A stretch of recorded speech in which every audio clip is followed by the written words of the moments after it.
Welcome to Bunnyfish Crafts. I'm your host Heather, known as Bunnyfish on Ravelry, Instagram, and YouTube.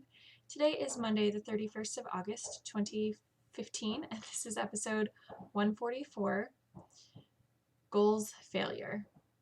Grab some sticks and string and come sit with me. How was your week? Mine was okay. I found Mara's glasses, which have been missing forever, which is exciting. And she's been really good about wearing them. The first day, not so good, but you know how it is when you get a new prescription. Kind of makes everything feel weird. But we keep calling them her fairy princess glasses, so that probably has something to do with them. She gets up, she puts them on. She sometimes takes them off before she goes to sleep at night, not always. So yeah, that's good. Because she has really, really, really poor eyesight. Like her mom. Maybe as bad as her aunt. My sister is legally blind without her glasses. So that's awesome.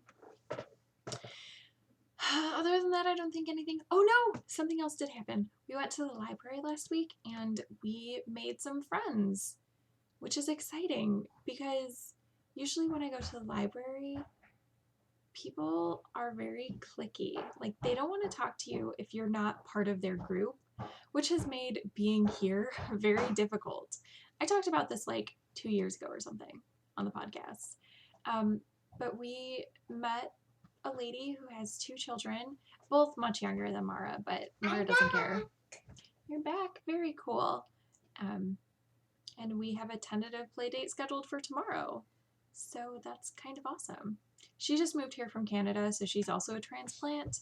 So she's not cliquey. She doesn't have friends that she's had for decades here, which is how a lot of the moms are, which is unfortunate for those of us who move here. Anyway, the Finisher Frog Craft Along will have started by the time this is up.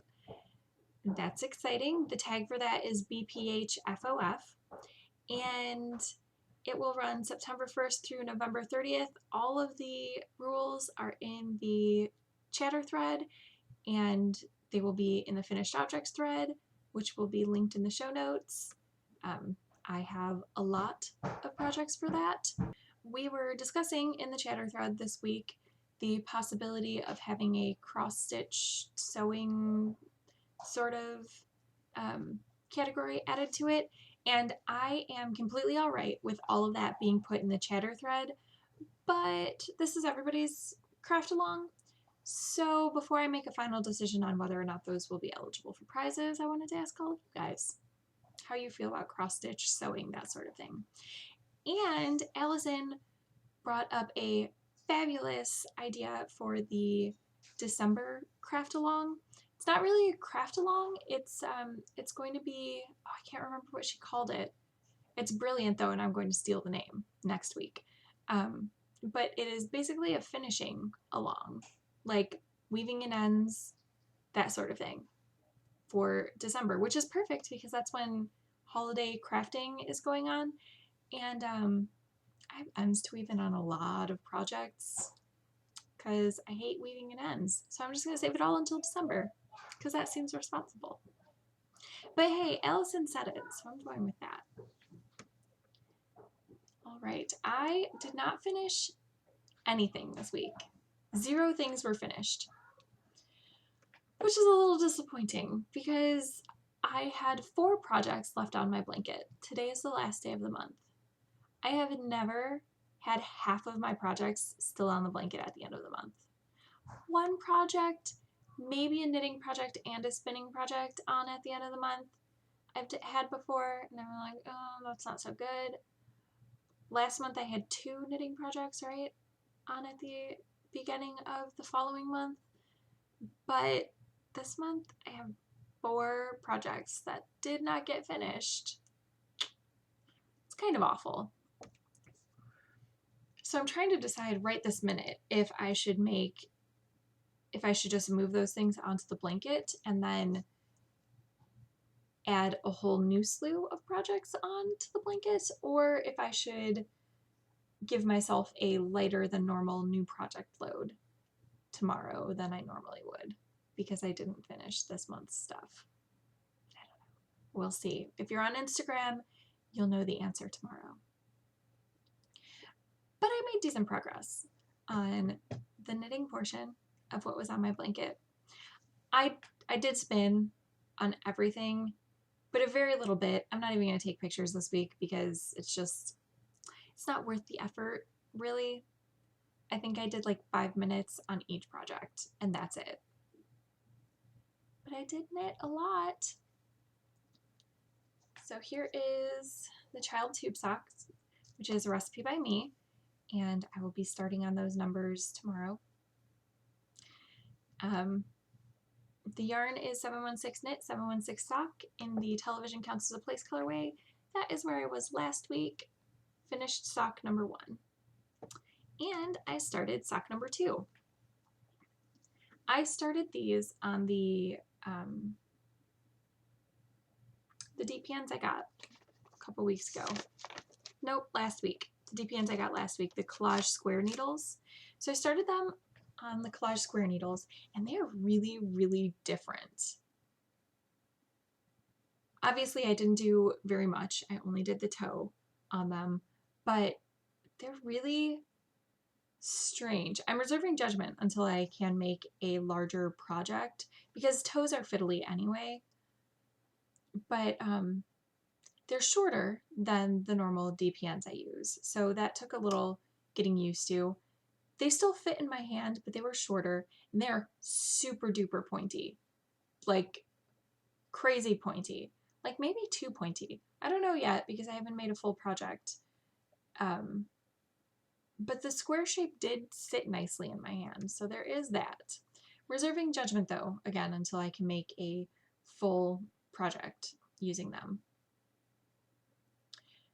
I didn't make it very far into the sock. I have one more stripe and then I will start the first ribbing pattern and go from there. And this is in my Sewn by Lindsay little box bag with the project stuff on it, which I don't use. I should use that pocket, but I don't. Fail. I will eventually use that. That's worked on all of the socks, which is everything that I knit on, are worked on US size 1 2.25 millimeter needles. I worked on my irregular stripe socks, which is patterned by Emma Julie. The yarn is Penguin Soup Fairy Sock in the Wild Style colorway, and I was right here last week, so I finished the leg, did the cuff as per the pattern, and the cuff is really nice because you don't have to do anything to turn the chevron pattern back into the working straight pattern. You just work straight and it turns out fine, which is nice. The socks are not super duper long, but I think they are long enough, especially because big feet make the foot very long. I tried it on, fits nice. I started on the second one and made pretty good progress. There's the heel. So this has one color repeat to go and then it's finished. Why is that not lining up? There we go. Okay, so it has one color repeat to go and then it will be finished pair.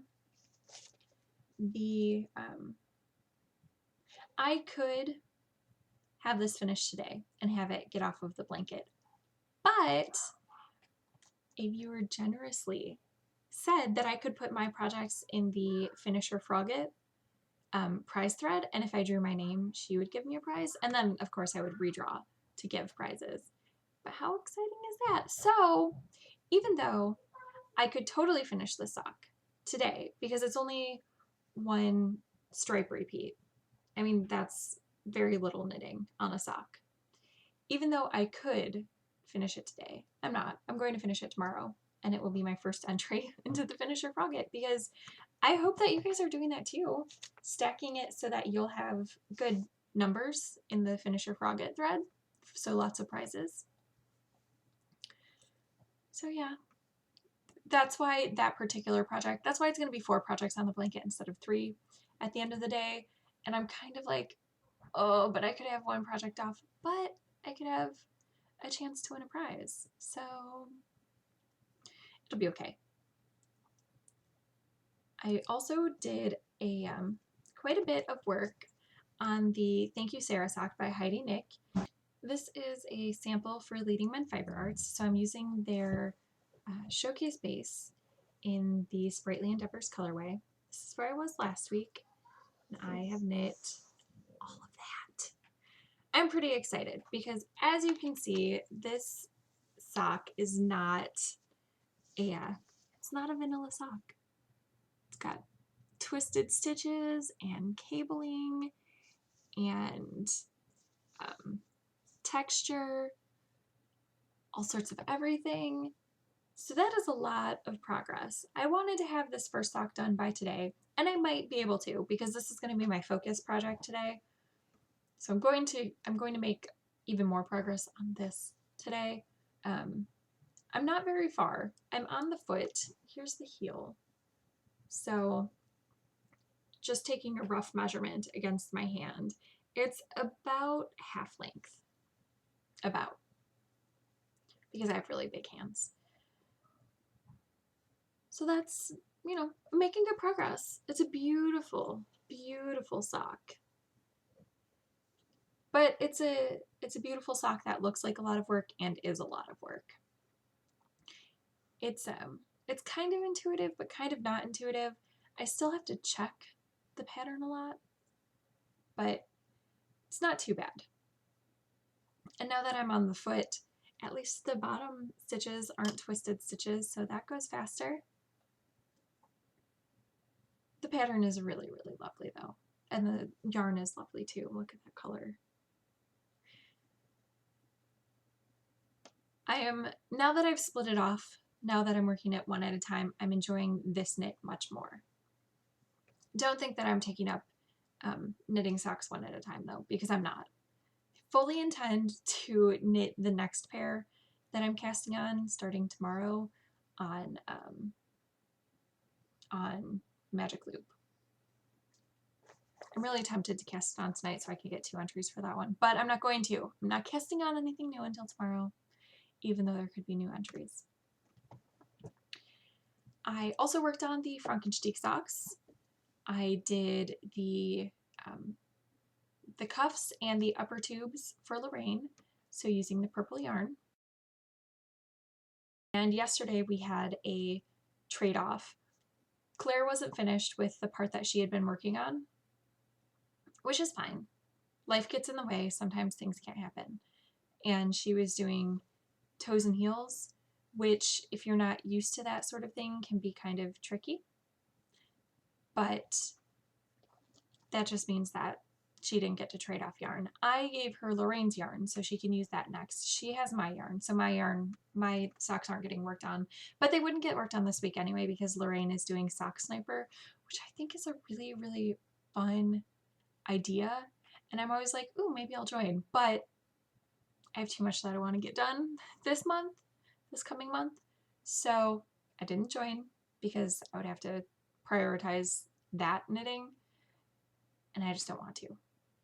The idea of Sock Sniper, by the way, for anyone who doesn't know, is that you get partnered up with somebody and then you knit them a pair of socks and then you post their pair of socks and everybody knits furiously because, and they're pattern socks, they're not just plain vanilla. There are a set of patterns that you can choose from. And so you have someone who you're making socks for. You get their information ahead of time so you can plan out which pattern you're going to use, what yarn you're going to use, and then everybody casts on, I think on Tuesday this time. And you knit the pair of socks as fast as you can, you send them off in the mail. When your person receives their mail, they are out of the competition. Like they're your kill. And you then they send you whatever sock they had in progress. So it's really important to get gauge for the patterns so that the person you pass it on to. Like if you're a really tight knitter, so you use like size 2 needles, but the other person is a normal knitter and gauge was for the pattern is written on size 1 and they get gauge, they would work on size 1s while you had been working on size 2s. So it's really important to get gauge. You send off, if you get killed, you send off your work in progress socks back to the person who killed you. They finish them, send them off to the person who they belong to, and that person is killed. If someone else snipes the person who sniped you, they send off the work in progress socks that you sent them to this new person. So it's theoretical that a pair of socks could be worked on by several people before you finally get sniped, depending on how fast you are and how fast other people are. And there are prizes for making it to like the last person sniped and stuff. I don't know all the rules, but it sounds very, very cool and very fun and competitive. And I enjoy that sort of thing, but not today, not right now. But maybe next year. I really want to do it one year. I just haven't yet. Anyway, we were talking about the Frankenstein socks. But yeah, Lorraine's not going to be able to work on my part of with my yarn this week anyway, so it doesn't matter that Claire wasn't ready. But I did get Claire's yarn, and this is what I have. And I will be working, it's called the ace bandage section of the sock, using this. But I'm probably not going to start on this until next week. I might start on it this week, but probably not, because nobody else is starting on the next part. Yeah, that's everything I worked on this week. I kind of feel like a slacker a little bit because I didn't finish anything, but I did make a lot of progress on things. Okay, I feel like less of a slacker now that I'm actually looking at where my stitch markers were on my projects and how much progress I made on them. If I had worked on a single project, I would have finished objects, but I worked on multiple projects as always. Oh, the downfall of being a polygamous knitter. But I really, really don't like being a monogamous knitter. I get bored. I have a new thing. It was so exciting. I was gifted the Phoenix hat by Pink Hair Girl Knits Designs. No, Pink Hair Girl Designs. Sally Jane has a podcast, and it's Pink Haired Girl Knits, maybe. I don't know. Pink Haired Girl something. And Karen gifted it to me. It is a hat pattern that, obviously, because it's the Phoenix hat, that was designed to be a fundraising piece for a pediatric burns unit hospital thing in South Africa. Sally Jane just posted an episode all about it earlier this week. So I'll link that in the show notes so you can find it. You can watch the episode. You can see the pattern. And I'm really excited about this hat. First of all, because it doesn't look super complicated, but it does have pattern, so that's nice. And it has a range of sizes. Also, the burns unit thing has special meaning for me. Once upon a time, when I was older than 3 but younger than 6, I don't remember. I was 4 or 5, somewhere in there. It was before my parents got divorced, so I was young. We were at my grandparents' cabin, and my dad was mowing the lawn, huge lawn, on a ride-on mower tractor thing. And he was doing it barefoot. And I said, "Oh, can I ride with you? You know, just a little loop, because that's exciting when you're little." And he said, "Yeah, sure." And he wasn't wearing any shoes, so I didn't think I needed any shoes, and I wasn't wearing any shoes. And I stepped on the muffler of the tractor thingy, and I got first, second, and third degree burns on the bottom of my foot. I don't remember the actual getting burned part. I'm pretty sure I went into shock. I'm pretty sure my mom told me that I went into shock, and obviously I got rushed to the hospital. I somehow managed, I don't know if it was because I was really young or something, or because I ran around barefoot outside all the time, so my feet were pretty hardy, or what, but my feet healed in 3 days. Like the burn damage was healed in 3 days. I still had peeling skin and stuff, but it was a pretty quick recovery time. The thing that I remember most about that injury is that I never wear shoes if I don't have to. Still don't. No, I didn't when I was a kid. I don't now. During the summer, I don't wear shoes. I don't wear socks unless I'm going to a store or going to work. If I'm at home, I'm not wearing anything on my feet. And I wear slippers in the winter only because my feet are cold, not because I enjoy wearing slippers. So I was going to go outside and play in my backyard, but it had just rained and it was muddy. And my mom said, you need to wear shoes because if mud gets into your wound, they could get infected and they might have to cut off your feet. And, it's one of those things that moms say without thinking about it. And then we went to get my foot checked out the following week, and they pulled out those tweezers that look like scissors. You know what I'm talking about? They have the little handles and they're long, and they have the tweezer end, the alligator tweezer things, but they look like scissors. And I thought they were going to cut off my foot. So I started screaming and like freaking out. And my mom's like, oh, I can't believe I said that. Because yes, they may have had to amputate my foot if I had gotten gangrene or something in it. But and she was just warning me. She wasn't trying to scare me. So that's what I remember most about that. Anyway, I had really good care. My foot healed really well. Even though I don't remember the burns are I don't remember going into shock. I don't remember any of that. I don't remember pain of it or anything, but burns are my least favorite type of wound. Seems silly, right, to have a least favorite because no wound is fun, but I can handle being cut. I have cut myself several times in the course of my life, and it's always just like I should go put a Band-Aid on that sort of thing. But burns, when I get burned, I am sick to my stomach the rest of the day. Any type of burn, just even little tiny ones from the oven, like anything, it just upsets my stomach for the rest of the day. So I think that's probably residual from burning my foot pretty badly when I was little.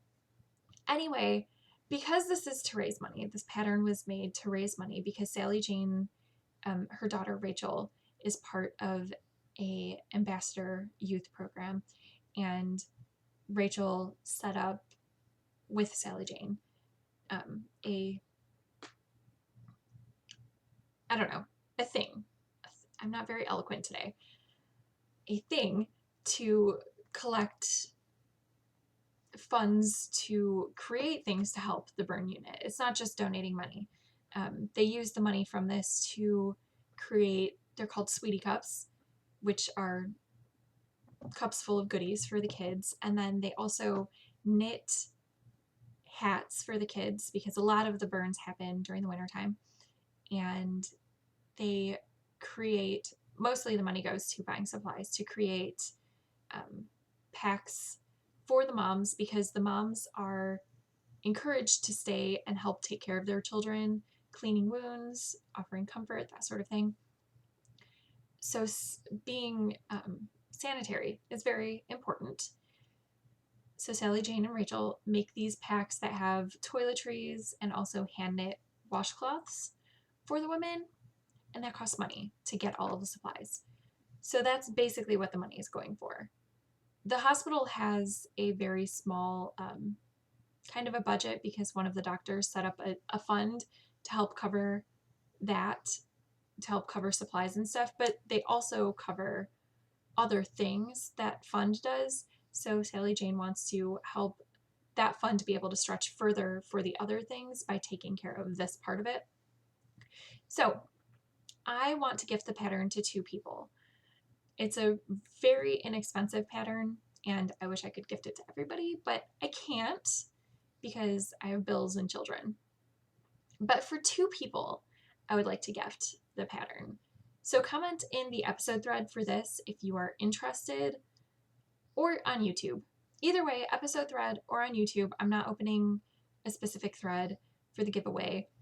In 2 weeks, I will put names in a jar, pull out 2 names, and gift the pattern. So if you comment on YouTube, just make sure your Ravelry ID is part of your comment, and you have to say that you want to be entered for the hat pattern. Otherwise, I won't know. It's not just a post a comment and you're automatically entered, because maybe some people already have it who want to comment on the episode.